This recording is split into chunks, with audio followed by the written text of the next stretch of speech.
আসসালামু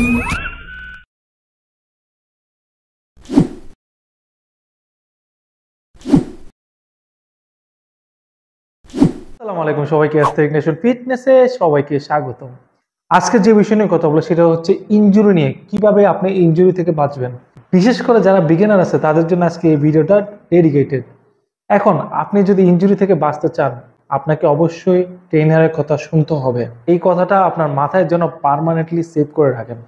এখন আপনি হয়তো জিমে দেখবেন অসংখ্য মানুষ আছে, অনেক মানুষ আছে, দেখবেন তাদের বডি অনেক ভালো। আপনিও মনে করেন সে যেভাবে এক্সারসাইজ করে তার মতো এক্সারসাইজ করলে আপনারও তার মতো ফিগার আসবে, এটা আসলে কখনোই সম্ভব না। এখন বেশিরভাগ মানুষ জানে না, কিন্তু বিগিনারদের জন্য কিন্তু আলাদা এক্সারসাইজ আছে, অ্যাডভান্স আছে, ইন্টারমিডিয়েট আছে, তারপর হচ্ছে বিগিনার এক্সারসাইজ আছে। এখন জিমে বেশিরভাগ মেম্বার কিন্তু বডি ভালো হইলেও তারা কিন্তু জানে না যে কোনটা অ্যাডভান্স ওয়ার্কআউট, কোনটা বিগিনার, কোনটা ইন্টারমিডিয়েট।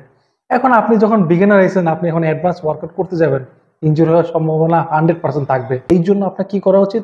অলওয়েজ আপনার ট্রেনারের কথা শোনা উচিত, কারণ একজন ট্রেনার জানে আপনি কোন এক্সারসাইজটা আপনার জন্য পারফেক্ট হবে, যেটা আপনাকে ইনজুরি হওয়া থেকে বাঁচাবে। এখন আপনি যদি মনে করেন ভালো একজনের বডি হয়ে তার মতো অ্যাডভান্স ট্রেনিং করতে করতে যাবেন, তাহলে তো আপনি ইনজুরি হবেন। আপনাকে যদি ইনজুরি থেকে বাঁচাতে হয় তাহলে আপনি অলওয়েজ ট্রেনার যা বলে তাই শুনবেন। না হলে ভাই, আমি এত মানুষ দেখছি যারা শখের বসে জিমে আসছিল, এখন পর্যন্ত কোমরে ব্যথা, হাতে ব্যথা, শোল্ডারে ব্যথা, মানে ব্যথার জ্বালা ডাক্তার চেঞ্জ করতে করতে জীবন বরবাদ হয়ে গেছে। অনেকের ইনজুরি এমন ভাবে হয়েছে যে তাদের আর কখনো ভালো হয় নাই। তো এটা কিন্তু খুব সিরিয়াস বিষয়। যারা নিজের ফিটনেস ভালো রাখতে চান তারা অবশ্যই ট্রেনারের কথা শুনবেন। ট্রেনার হচ্ছে আপনার সবচেয়ে বড় বন্ধু, আর কেউ না। তার কথা শুনলেই আপনি ভালো রেজাল্ট পাবেন।